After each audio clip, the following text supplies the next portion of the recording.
자, 오늘 우리가 야고보서 1장 9절에서 11절 말씀을 보는데요. 이제 원문을 통해서 이제 내용을 살펴보고 성경이 말하는 그 뜻을 의미를 좀 더 깊이 있게 살펴보자고 합니다.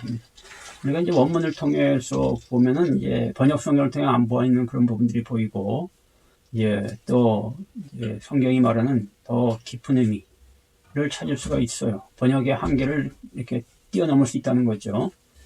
이제 오늘 이 9절 11절을 보려면은 우선 이제 이 한글 성경을 통해서 조금 이제 한번 이 구조적인 면을 조금 볼 필요가 있어요. 왜냐면은 오늘 얘기가 갑자기 이제 이 너희가 마귀의 시험을 받거든 하면서 믿음의 시련을 또 뭐 휘포문에 온전해지고 그러한 그 지혜가 부족한 자는 주님께 구하라, 의심하지 말고 구하라, 뭐 이런 얘기를 하다가 갑자기 낮은 형제는 자기 높음을 저렇게 부자들은 또 자기 낮음 이런 얘기를 또 하고, 해가 뜨고 뜨거운 바람이 불어 풀을 말리면 꽃이 떨어진다 뭐 이런 얘기를 해요. 그러다가 다시 또 여기 이제 내 형제들 앞에 법은 같이 시험을 찾는 자는 복이 있도다.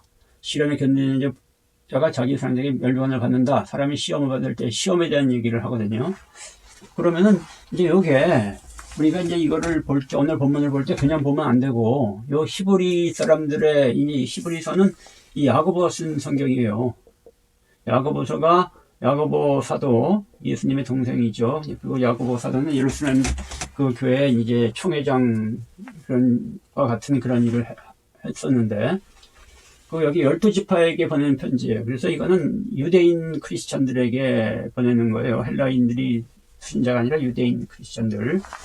그래서 이 부분은 이제 유대인들은 이 히브리 문학에 이제 이 교차 대자법 키아줌이라는 게 있어요. 아주 이게 많이 쓰이는데 이것도 지금 키아줌 구조로 이게 돼 있어요. 그래서 키아줌 구조를 통해서 좀 이걸 좀 봐야 돼요. 그리고 이제 본문을 해석을 해야 되는데, 오늘 보면 여기 이제 처음에 시험에 대한 얘기를 하잖아요. 그래서 시험을 당할 때 어떻게 해야 된다 하는 게 이제 여기 A라고 보면은, 여기 또 12절부터 15절에도 14절에도 15절에도 또 시험에 대한 얘기를 하잖아요. 이걸 A 다시 이렇게 크게 보고, 그러면 오늘 이제 뭡니까? 여기 9절, 10절, 11절부터 여기 14절, 11절까지 요거는 이제 가운데 들어있는 거가 되는 거예요. A, B, A 다시가 되는 거죠. 이런 거를 이제 키아줌 구조라고 그래요. 샌드위치 구조라고도 하는데, 이렇게 A, B, A 다시 이렇게 돼 있잖아요. 그러면은 요 가운데 B 부분이 요게 이제 이거 샌드위치라면은 요게 빵이고 B가 고기예요. 그러면 요 고기 부분이 핵심이잖아요. 그죠? 그런 것처럼 요 가운데 끼인 게 핵심이에요. 그러면은 오늘 이 이야기에서 핵심은 이게 키아줌 구조라면 오늘 읽은 부분이 핵심이 되는 거예요. B에 여기 가운데 거기에 해당되는 부분이 되는 거예요. 그래서 이게 상당히 중요한 거죠. 이제 왜 여기 부자에 대한 얘기거든요. 부자에 대한 얘기를 하는데, 우리가 이제 이 야고보서를 쭉 읽어보신 분은 뭐 알겠지만은 야고보서에 부자에 대한 얘기를 해요. 부자의 삶이 얼마나 헛된 거다라는 거에 대한 얘기를 합니다. 왜 야고보 기자가 부자에 대한 얘기를 강조하느냐? 우리가 이제 영적인 삶이라면 이거는 뭐 어떤 신비한 삶이 아니라 예수 그리스도의 제자의 삶이 영적인 삶이에요. 그죠? 우리가 이 예수님은 우리로 하여금 이 땅에서 인간적인 행복, 인간적인 축복, 부자, 뭐 물질적인 부자를 만들기 오신 게 아니고, 우리라고 예수님의 제자의 삶을 살도록 오신 거 아닙니까?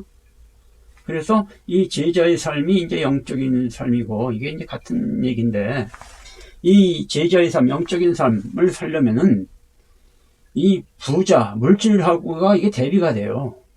물질이 영적인 삶을 사는데 아주 큰 장애 역할을 한단 말이에요. 그래서 예수님도 이 돈과 만몬과 하나님은 같이 섬길 수가 절대 없다. 둘 중에 하나를 택해야 된다. 이렇게 얘기를 하죠. 그리고 이제 어떤 부자 가난이 왔을 때 그에게, 야, 네가 그 모세의 율법을 잘 지켰냐 할 때, 자기가 잘 지켰습니다. 십계명을 철저히 지켰습니다. 그럴 때 네가 한 가지 부족한 게 있어. 내 재산을 다 팔아서 가난한 자에 주고 나를 따르라. 이렇게 얘기를 하니까 시험에 들고 안 따라오죠. 이런 거예요. 이 부자, 돈이 많은 사람들은 그 영적인 하나님의 삶을, 그러니까 그 제자의 삶을, 그리스도의 제자의 삶을 사는 것이 이게 되지가 않아요. 근데 이제 이 모든 종교들은 다 이 물질을 이제 중시하거든요. 부자가 되는 거, 세상에 돈 많이 벌고 부자가 되는 거에 초점을 맞춰요. 우리 인간 삶이 그렇잖아요. 돈 버는데 초점이 맞춰 있잖아요. 그러다 보니까 이제 그런 문제들이 교회 안에서 들어온단 말이에요. 교회 안에서도 이 부자들, 돈의 문제, 이 돈을 추구하고 돈을 중시하는 사고가 교회 안에 들어오죠. 초대교회도 또 그렇게 들어온 거예요. 그래서 부자들을 대우하고 가난한 자들을 우습게 여기고 그러한 일들이 오늘날도 있지만 초대교회에서도 그런 일이 있었다라는 거예요. 그래서 지금 야고보서가 이제 이 영적인 삶을 얘기하면서 이 부자들에 대한 문제, 부에 대한 문제, 돈에 대한 문제에 대한 얘기니까 돈에 대한 야고보서는 이 돈에 대한 얘기, 부자에 대한 얘기가 도리어 이 영적인 것보다 핵심적으로 이걸 다루고 있다는 걸 알 수가 있는 거예요. 여기서 볼 때 이게 A, B, A-라고 본다면은 이게 핵심적인 얘기예요. 야고보서. 야고보 기자는 이 돈 문제, 물질의 문제를 해결하지 않고서는 절대로 영적인 사람이 될 수 없다, 영성적인 사람이 될 수 없다라는 것을 이제 얘기하는 거죠. 이게 이제 뒷부분에서도 이제 이렇게 부자에 대한 얘기가 나오는데 그게 뒷부분에 가서도 이 부자에 대한 얘기가 도리어 이게 그냥 뭐 다른 얘기가 아니라 그냥 뭐 여러 가지 얘기 중에 하나가 아니라 이 야고보의 핵심적인 얘기고 이 돈의 부자에 대한 이런 부에 대한 이런 문제가 이렇게 해결이 안 되면은 이 제자의 삶을 영적인 삶을 사는 것이 안 된다라는 것을 보여주는 거죠. 자 이렇게 좀 하고요. 이제 그러면 여기 좀 이해가 됐죠. 그러면은 이제 원문을 통해서 좀 살펴보죠. 오늘 뭐 내용은 원문으로 크게 살펴볼 거는 많이는 없어요. 도리어 이제 원문적으로 볼 때는 원어적으로 볼 때는 크게 뭐 없는데 그래도 한번 보겠습니다. 9절에 낮은 형제는 자기의 높음을 자랑하고 이제 이렇게 얘기하죠. 낮은 형제는 자기의 높음을 자랑하고 여기 한번 여기 그 한글 성경을 한번 보고 한번 봅니다. 여기 두 말품을 먼저 명자다 낮은 형제는 자기 높음을 자랑하고 부한 자는 자기 낮음을 자랑하고 지니 그가 풀의 꽃같이 지나감이라 해가 돋고 뜨거운 바람이 불어 풀에 알리면 꽃이 떨어져 그 모양이 아름다이 없어지니 부한 자도 그 향한 일에 이와 같이 세잔하리라 이렇게 얘기를 해요. 부자들에 대한 얘기를 이제 포인트를 맞추고 있는데 자 먼저 이제 이 낮은 형제들에 대한 얘기를 합니다. 여기 낮은 형제들이라 하면은 자 자랑하라. 그러나 그 형제는 낮은 형제들은 낮은 형제라는 거는 이제 부자가 아닌 사람들을 얘기하는 거예요. 좀 이렇게 좀 못 사는 사람들. 이 그 못 사는 사람들은 좀 가난한 사람들이죠. 가난한 사람들은 좀 뭐랄까 좀 이렇게 주눅이 들어 살죠. 주눅 들어 살고 이제 부자들 앞에 가면 급식무식하게 되고 이제 그런 일들이 예나 지금이나 있죠. 그러니까 이 낮은 형제는 그 높아짐 안에서 자랑하라 이렇게 얘기해요. 이게 무슨 얘기냐면은 여기 낮은 형제라는 거는 이제 이 뒤에 부자하고 이 조금 밑에랑 같이 봅니다. 이 낮은 형제는 요 뒤에 이 호타페이노스는 요 뒤에 호플루시오스와 대조가 되는 말이에요. 호플루시오스가 부자거든요. 이건 물질적으로 부유한 자를 말하는 거예요. 그럼 낮은 자들은 뭐냐? 물질적인 부유함이 없는 그런 자들을 말하는 거예요. 그러면 가난한 자들로 볼 수도 있고, 또 이제 자신을 이제 이렇게 그 부자가 아니기 때문에 항상 자신이 좀 부족하다고, 못하다고 생각하는 그런 자들을 이제 말하는 거예요. 그러한 그 형제는, 형제가 여기 그리스도인들을 말하는 거예요. 그러니까 지금 이게 그리스도인의 가난한 자, 그리스도인의 부자에 대한 얘기예요. 오늘날 교회 안에도 부자와 가난한 자가 이렇게 있지 않습니까? 또 교회도 뭐 어떤 교회는 부자들이 모여있는 교회, 어떤 교회는 가난한 자들이 있는 교회, 뭐 이런 게 있잖아요. 그런 거 같은 거로 볼 수 있는데. 근데 이 낮은 자들은 그의 높아짐 안에서 카오카스도 자랑하라. 중수 디포테는 그렇게 의지를 써서 자랑하게 해야 된다. 이렇게 만들어라. 자랑하게 만들어라. 이런 얘기. 그래서 그럼 높아짐이라는 건 뭐냐면 이거는 이 물질적으로 높아지는 게 아니고 부자가 되라는 얘기가 아니고 이건 영적으로 높아짐을 얘기하는 거예요. 하나님이 영적으로 세우는 거죠. 그러니까 우리가 하나님의 은혜를 받고 영적으로 높아질 가능성은 부자보다는 가난한 자들이 훨씬 더 많습니다. 왜 그러냐면은 부자들은 하나님 앞에 나오는 것이 잘 안 돼요. 원래 이 신이라는 것은 신적인 존재는 자신의 연약함을, 자신의 부족함을, 연약함을 느낀 자들이 신 앞에 나오는 거지, 자신이 완전하고 자신이 이미 다 가졌다는 신 앞에 잘 나오지는 않습니다.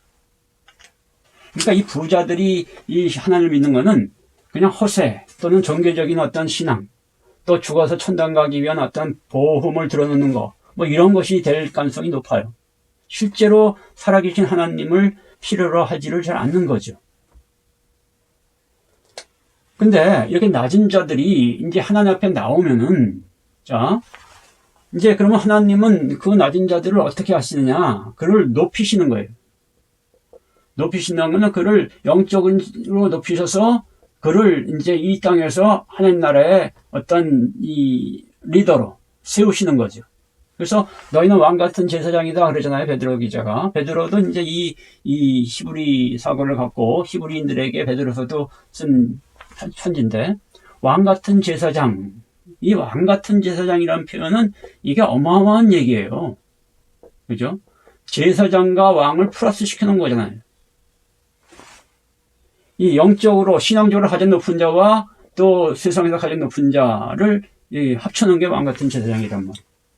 그러니까 우리 그리스도인들을 하나님은 이렇게 이 보잘것없고 자기 이 가난한 자들, 보잘것없는 그런 자들을 불러다가 그들이 하나님 앞에 나오면 그들을 세워서 예수 그리스도 안에서 세워가지고 그들을 왕 같은 제사장을 만들어서 이 세상을 다스리는, 하나님이 다스리는 이제 왕이 하나님이 다스리는데 그 일에 이렇게 동참을 시키는 거죠. 그게 이제 왕 같은 제사장이에요. 왕은 아니고, 왕은 이제 예수 그리스도가 왕이죠.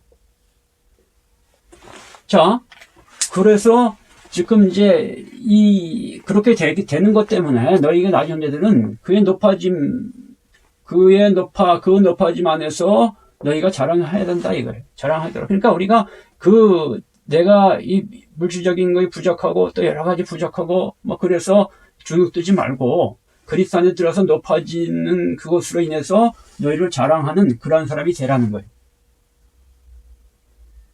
예수님을 보세요. 예수님 같은 경우도 이 빌립보서 5장에 보면은 너희는 이 마음을 품어라 곧 그리스도 예수의 마음이 한 다음에 이제 쭉 이제 예수님에 대한 얘기를 해요. 그는 원래 하나님의 본체시나 그가 자신을 그 본체의 힘을 버리고 땅에로 내려와서 사람의 모습으로 내려오고 또 종의 모습으로 더 내려와서 죽기까지, 십자가에 죽기까지 하나님 말씀에 복종. 이건 자신을 위해서 낮춘 거예요. 그러니까 이 낮은 자들이 자신을 낮춤을 통해서, 이 낮은 자가 됨을 통해서 그랬더니 하나님이 그를 높이셔서 하늘의 것과 땅에 있는 모든 것이 그분의 발 앞에 무릎 꿇게 되었다라고 하지 않습니까? 그러니까 낮아질 때, 우리가 이렇게 자신을 낮출 때, 낮아진 존재가 됐을 때, 여기서 낮아진다는 것은 하나님 앞에서 낮아지는 걸 말해요. 사람들 앞에 낮아지는 걸 얘기하는 게 아니에요. 우리는 사람들 앞에서 낮아질 필요가 없어요. 근데 하나님 앞에서 낮아져야 돼요. 그렇다고 사람들 앞에서 교만하고 높아지라는 얘기가 아니고, 하나님 앞에 낮아질 때 진정으로 사람들을 섬길 수 있는, 다른 사람을 섬길 수 있는 사람이 된다는 거죠. 그래서 이제 이 하나님이 그렇게 낮아졌을 때 우리를 높이시는데 그거에서 자랑하라 이거. 그 다음에 이제 그러니까 이 너희가 가난하고 또 부족하고 연약하고 정말 보잘것없는 그런 존재라고 생각할 때 그것 때문에 주눅들거나 그것 때문에 실망하거나 낙심하거나 그러지 말라는 거예요. 도리어 그것이 높아지기 위한 그러한 것의 중요한 요소가 된다라는 거지. 그 다음에 10절에서 부한 자는 부자에 대한 얘기를 하잖아요. 호대 플로시어서 되는 요 이제 그리고 그 부자들은 낮아지만 해서 자기의 낮아지만 해서 자랑을 하라는 거예요. 부자는 철저히 자신을 낮춰야 된다는 거예요. 지금 부자는 정말 자신의 예수님이 부자 가난한테 너의 그 물질을 가진 많은 돈을 가난을 다 나눠주고 나를 따르라 그러잖아요. 만약 그 가난이 가난한 자에게 다 나눠졌다면 그는 낮은 자가 되는 거죠. 없는 자가 되잖아요. 물질이 없는 자. 그러니까 물질을 붙들고서는 절대로, 그러니까 이 낮아지기 위해서는 부자는 물질을 해서 이거를 내려놔야 돼요. 그 돈에 대한 욕심. 자기가 붙들고 있는 돈을 내려놔야지. 그래서 낮아져야 된단 말이에요. 여기서 그 낮은 자와 같은 모습이 돼야 된단 말이에요. 근데 그것을 자랑해야 된다. 그렇게 되는 것 안에서 그것을 자랑해야 된다. 근데 왜 그렇게 얘기를 하냐면 이렇게 될 때만에 그때 하나님이 여기 낮은 자가 여기 위에 낮은 자처럼 여기 낮은 자죠. 이제 자기가 낮은 자가 된 거 아니에요? 그러면 낮은 자를 여기서 또 높이신다는 거예요. 그죠? 그러니까 부자는 이걸 한 단계를 거치고 그 다음에 이리로 갈 수가 있는데 근데 가난한 자들은 바로 갈 수가 있는데 부자는 이 한 단계를 거치고 이리로 가야 된다라는 거죠. 왜 이제 또 얘기를 하냐면은 너희들이 부자들이 붙들고 있는 그 물질, 돈. 부자들은 돈을 절대 놓지 못합니다. 그게 없으면은 죽는 줄 알아요. 가난한 자들은 놓을 돈도 없지만은 부자들은 이제 재산이 많습니다. 오늘날도 몇십억씩, 몇백억씩 재산을 가진 사람들이 많아요. 그런 자들이 돈을 놓는 게 잘 안 됩니다. 근데 이제 여기서 그런 얘기를 해요. 왜냐하면 꽃과 풀이 그가 지나갈 거다. 너희들이 갓꽃의 풀같이 풀의 꽃같이 그 지나갈 거다 이렇게 얘기하잖아요. 그가 풀의 꽃과 같이 지나갈 거다. 패스 여기 지나간다. 이건 그냥 지나가 버린다. 여기 중간 디퍼를 썼어요. 이것도요. 그 자신을 이렇게 이게 지나가다, 이게 소멸되다 이런 뜻인데 그 자신이 소멸되게 한다는 거예요. 도리어 그게 아름답게 우리가 이제 꽃도 마찬가지예요. 꽃이 아름다우니까 이게 시들었을 때 사람들이 보고 야 꽃이 시들었네 그러고 그러죠. 시들 게 없는 그런 것들은 누가 와서 시들었네 이런 얘기를 하지를 않습니다. 지금 이 부자들이 그 부자 갖고 있는 돈이 그게 이제 풀에 꽃이 시드는 것처럼 그렇게 된다는 거예요. 그냥 그 자체가 이렇게 무너져 버린다는 거예요. 왜냐면은 이 돈이라는 거는 이 땅에서 살 때는 뭔가 우리에게 대단히 되는 것 같지만은 이 아까 영적인 세계, 하나님과의 관계의 삶에서는 돈은 아무런 유익이 안 돼요. 아무런 유익이 안 됩니다. 오늘날 교회가 옛날에도 그렇겠지만은 오늘날 교회도 보면은 물질을 많이 드리는 자가 하나님 앞에 많이 드리는 자가 믿음이 좋은 자, 신앙이 좋은 자 이렇게 인정을 받아요. 근데 하나님이 우리들한테 너희도 돈 나한테 바쳐라라고 한 적이 없거든요. 하나님은 돈이 그게 필요가 없어요. 하나님은 돈으로 사역을 안 하십니다. 물론 물질이 어떤 필요할 때는 있지만은 돈이 우선이 아니라는 거예요. 도리어 이 돈이 영적인 데 나가는데 크게 걸림돌이 됩니다. 그리고 이걸로 인해서 나중에 부자가 천국에 들어가는 것이 낙타가 바늘에 피는 건데 좀 그것 때문에 지옥에 못 갈 가능성도 아주 높아지는 거예요. 그래서 그것이 중간 디퍼, 그 자체를 이렇게 파괴시킬 거다. 소멸시키게 할 거다. 이런 얘기예요. 그러니까, 정말 우리가 죽어서 하나 앞에 섰을 때, 우리에게 아무런 도움을 주지 못하는 그 물질을 붙을 필요가 없다라는 거예요. 그러면서 조금 더, 보충적인 설명을 더 하죠. 예를 들어 설명을 하는 거예요. 이거는 비유죠, 비유. 해가 돋고 뜨거운 바람이 불어 풀을 말리면 꽃이 떨어져 그 모양이 아름다이 없어지나니 부한데도 그 행한 일이 이와 같이 있으니라. 해가 돋고 해가 돋다 할 때 이제 아우리스 시절 써요. 여기 동직 일과는 아우리스트 시절 말하는데 아우리스트 시절 일과였는데 이거는 아우리스트 시절. 아우리스트 시절이라는 건 뭐냐면은 여기 일과 이과는 다 아우리스트 시절이에요. 아우리스트 시절이라는 건 뭐냐면 순간적으로 생각지 않게 발생하는 걸 말해요. 해가 떠서 해가 생각지 않게 떠가지고 거기서 이제 열이 나고 그리고 마르게 하죠. 그 풀들을 생각지 않게 마르게 한단 말이에요. 그 풀이 그리고 그 풀의 꽃이 이렇게 아름답게 폈을 때 자기들이 마를 거다, 자기들이 떨어질 거다 생각을 못 하죠. 그냥 영원히 그냥 그 상태로 있을 것 같은 생각을 할 수가 있는. 근데 생각지 않게 해가 뜨고 그죠? 비가 안 와요. 그리고 해가 뜨고 강렬한 햇빛이 쪄내리면은 어떻게 해요? 풀이 시들고 꽃이 떨어지는 거예요. 생각지 않게 떨어지죠. 그러니까 다 아우리스시죠. 이게 무슨 얘기냐면은 여기 그 겉모양이 없어진다. 지금 우리 부자들이 자기들의 부가, 자기들의 또 부로 인한 어떤 이 땅에서의 어떤 부귀영화가 그냥 영원히 갈 것처럼 생각을 해요. 물론 이 땅에서 어떤 일로 인해서 좀 더 망하는 사람도 있고 또 죽을 때까지 안 망하는 사람도 있어요. 하지만은 어쨌든 간에 순간적으로 생각지 않게 그것이 그냥 다 무너져 내리는 날이 올 거라는 거예요. 이 땅에서 어떤 물질적인 이런 것을 좀 망해서 무너질 수도 있지만은 그게 아니더라도 나중에 주님 앞에 심판 때 자기가 언제 갑자기 죽게 되잖아요. 죽을 때 심판 앞에 쓰면은 그때 이 모든 물질적인 이런 것들이 나를 하여금 다 시든 영광이 돼버리는 거죠. 그러니까 지금 이건 비유예요, 비유. 꽃과 이런 영광이 어느 날 보니까 다 시들어버리고 떨어져 있다는 거예요. 생각지 않게. 어느 날 가봤더니. 그런 것처럼 너희들이 가진 부나 이런 것도 그렇게 될 거다. 영원하지 않다는 거예요. 한순간, 한때뿐이라는 거지. 그러나 우리가 이 하나님으로 인한 구원은 왜 영생이라고 하지 않습니까? 영원이에요, 영원. 이 땅에서부터 시작해서 영원히 이어지는 그런 거죠. 그래서 지금 여기서 9절에서 11절까지 해서 이제 이 얘기를 통해서 부자들에 대한 경고를 이렇게 하고 있는 거죠. 그리고 이 부자들에 대한 경고가 이 야고보서 전체를 통해서 이어나가는 거예요. 그러면서 이게 단순한 부자들의 경고, 물질적으로 이렇게 물질을 내려놔라, 돈을 다 이렇게 가는 자에 주어라, 이런 얘기라기보다도 이 부자들이 어떻게 이 영적인 존재가 될 수 있는가에 대해서 연결시켜 나가는 거예요. 가난한 자가, 아까 부자가 가난한 자가 돼서 이제 하나님이 높이시잖아요. 높인다면 영적으로 높아진다는 건데, 어떻게 그렇게 될 수 있는가를 얘기하는데, 그게 이제 앞에 나오는 이 앞부분, ABA-에서, 아까, 여기 이제 부자에 대한 얘기라면은, 여기 이제 이 영적인, 이건 이제 세상적인 부자에 대한 얘기죠. 물질적인 부자. 그러면 여기는 AA-는 어떻게 우리가 영적인 부자가 될 수 있느냐. 영적인 부자가 될 수 있는 것에 대한 얘기를 하고 있는 거예요. 그래서 이런 구조로 보면 돼요, 지금 이게. 우리가 영적인 부자. 그러니까 이 영적인 부자가 되는 게, 이게 복음이에요, 사실상. 그죠? 그래서 우리가 하나님나라의 성숙자가 되는 거잖아요. 이게 복음인데, 이게 되려면 부자들은 먼저 이 물질적인 문제를 우리가 분명히 해결해야 된다. 이거 여기에 초점을 맞추는 거지. 오늘날도 우리도 마찬가지예요. 오늘날 기독교인들도, 오늘날 교회도 자꾸 돈에 신경을 씁니다. 이게 문제예요. 목회자들도 그렇고 평신도도 그렇고, 목회자들도 돈에 신경을 씁니다. 목회할 때도 그렇지만 은퇴할 때도 교회에다가 돈을 많이 달라고 그래가지고 막 10억, 20억 퇴직금을 달래서 그걸로 또 교회와 충돌을 벌지 않습니까?